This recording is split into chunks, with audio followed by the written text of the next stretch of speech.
Hi everybody, welcome to the second half of Module 2 and the lecture videos.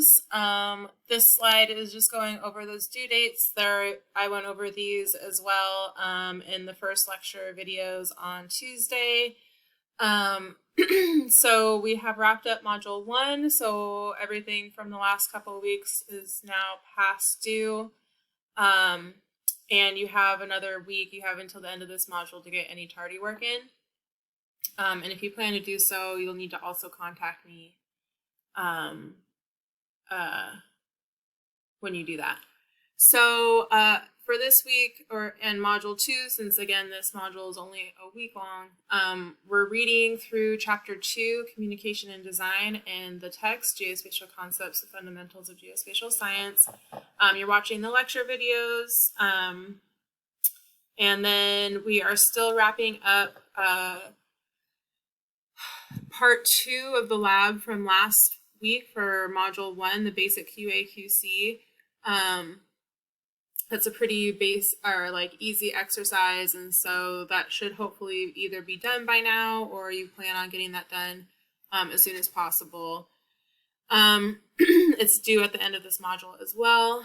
You need to be participating in discussion 2, critical analysis of maps in the media, and you really want to make sure that you're participating earlier on in the module. Friday or Saturday is a good time frame to allow other students to respond to you and for you to be able to respond and have an engaging conversation. And so this week's lab, again, is broken up into 2 parts. It's a pre-lab and then the bulk of the lab. And so I explained a little bit in the last video, and I'll also go over what this lab is going to look like in the open lab, which is Thursdays from 6 to 8. And I'll be uploading the recording of the open lab probably by Friday evening. So the pre-lab, it's going to take you to a certain section in the bulk of the lab. It'll take you to a skill drill where you'll be uploading data from the Census Bureau. And so basically, you'll just be zipping up your workspace folder at that point and uploading that as your submission. And then you'll continue through the rest of the lab in the same tutorial, which is in chapter 2 of the text. You'll go all the way until the end of the lab and submit the PDF map that's required for that submission. Also, Module 2 is open on Thursday at 6 p.m. and on September 10th, the Module 2 quiz, and that is going to be open until 11:59 p.m. on September 15th, which is next Tuesday. And so please remember that as soon as that due date and time comes to an end, like that quiz is closed. You can't make up a quiz. You can't do a quiz late. If you think you're going to miss a quiz, you need to be communicating that with me, and I will determine on a case-by-case basis whether or not those points will be able to be made up or not. And again, really quickly, we are having a guest lecture on Tuesday, September 15th from 6 to 7 p.m. via Zoom, and I will be sending everybody a message with the Zoom invite before Tuesday. So keep an eye out in your emails for that. I'll also create an announcement on Canvas with that Zoom link as well. Okay, so let's get into the second part of this lecture of communication and design. So there are 3 design fundamentals. We have hierarchy, font, and color. So some elements that stand out and some that fall back. How do we decide how to structure our map? And so we have primary info, secondary info, and tertiary info. And we'll just take a look at this graphic here. And so that primary info is the map and the map data itself. In the last video, we talked a little bit about how the body of the map should be the largest part of the map itself. You really want to make sure that your map readers are focusing on that data and other elements are not taking precedent over that main map data. So the secondary elements should be the title and the legend. So these are your descriptors. And so if necessary, you want to make sure that your title is that second thing that the map reader's eye lies on. And then you have your legend, which should always be second to the title if there's a title present. And then you have your tertiary elements, and so you have scale, direction, and credits. Again, we talked about those in the last lecture, and so all of these things should be the last things that the map reader's eye lies on. This is just like supporting information for the map. Once the map reader really gauges what the data is and what they're looking at from the title, legend, and the map data, then they can start thinking about the scale of the map, what orientation or direction it's in, and then who created the maps themselves. So we're going to talk about visual hierarchy. Visual hierarchy is the logical arrangement of map elements along a wide spectrum between figure ground. Visual balance is a design principle based on using the visual weight of map elements to balance the page around the visual center. So we'll talk about that in the next slide as well. So basically, what elements are seen first and what elements are in front of others. So the visual center is the point on the page where the eye is naturally drawn. The visual center is located slightly above the geometric center of the page.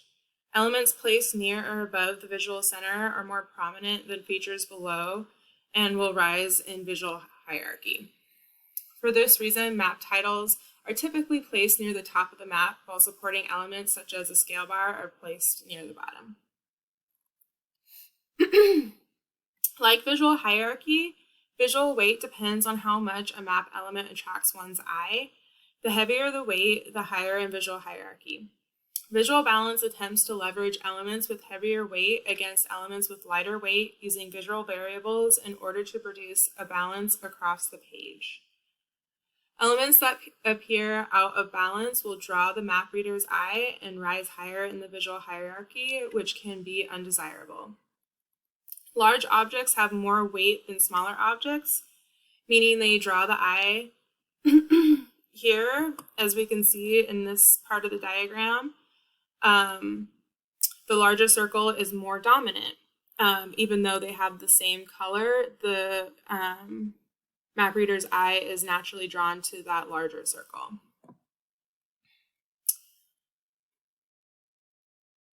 So the reader is left with the impression that the page is about to top to the right. Darker, more saturated colors have more weight than unsaturated light. So in this example here, we could show unbalance in size can be countered through the use of color. So even though we do have two different size circles here, our eye is still naturally drawn to that darker circle rather than the larger, or the darker small circle rather than the larger lightly colored gray circle. So let's talk a little bit about the figure to ground phenomenon. This is the contrast between the shape of an object and its background. It seems as though the figure rises above and the ground recedes below. In this picture, we have an optical illusion. It's hard to tell sometimes what is the figure and what is ground. So some people might see a candlestick, other people might see two faces, or you might see both depending on what your eye is focusing on. You want map elements in the low visual hierarchy to recede to ground and the higher up in the hierarchy to rise to figure. So if we look at the next progression of slides, we'll see how important different map elements can make to make the information pop and to have the map reader's eye pay attention to different parts of the map and get more information, more details and elements that we have. So right now we have a really simple outline of what most likely is going to be land and water, but you don't really know which is represented here. We don't know if this is the land or if this is the water or vice versa. So once we start adding color, it really creates that figure to ground. So we know that this gray body here most likely is our most important part, and our eye is naturally drawn to that rather than to the white blank areas. And so the more layers that we add, the more information we're starting to get, and we can start to distinguish between different features on the map. We also can change perspective by scale and how much we're zoomed in or further out as well.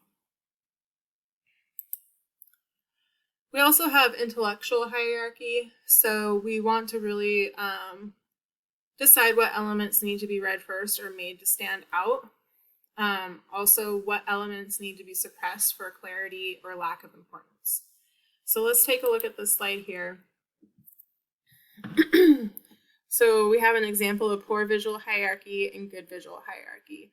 In the map on the left, it's really hard to distinguish between different features on the map because a lot of the lined features and boundaries for different things are colored in the same gray line and they have the same weight. Where we can see on the right, everything has been separated out by either color, line, weight, and orientation. And so when you have things assigned with your cartographic design elements, you're going to make a much more easy to read map for that map reader rather than having them try to figure everything out on their own. There's also a layout hierarchy as well. And so typically when you're reading a map, the title is usually at the top. Here you have your body of the map, you have your legend and your scale bar and supporting information. When you start to try to get more creative and have everything move around, it could lead to confusion and misinformation, especially if the map reader's eye is directed directly at that title, and then they might miss something important on other parts of the map. Another design faux pas is, making sure that certain colors that are designated for, let's say, water, doesn't bleed into the background information of the map. So we could see here that we have the ocean and it's blue and it's really close to this background here. It's hard to know where the map boundary is when we have, saturated colors like this. Okay, so there is going to be an extra credit opportunity for our lab assignment. Right for this first part of the extra credit, I want you guys to think about what is the focus of this map. So you will take what you've learned from the reading and from this lesson and from the lectures up to this point, and create a Word document and describe what you think the focus of this map is supposed to be, and discuss the different properties that helped you come to this conclusion. So again, that main question that you should be asking is, do you think this map did a good job at communicating the focus of the map itself? And so there will be two parts of this extra credit. When you're done with both parts, save your document as a PDF and then include it in your final subfolder of your Earthquakes of Northern California workspace folder. And you'll turn it in all at the same time when you're done with your lab submission. This is not required. It is optional for an extra credit opportunity, but it's a really great exercise to start recognizing different types of cartographic design and map elements that you will eventually be graded on when you start creating maps for your lab assignments. So again, this is going to be due with that submission on September 15th at 11:59 p.m. And in the next video, we'll have the second part of that extra credit opportunity.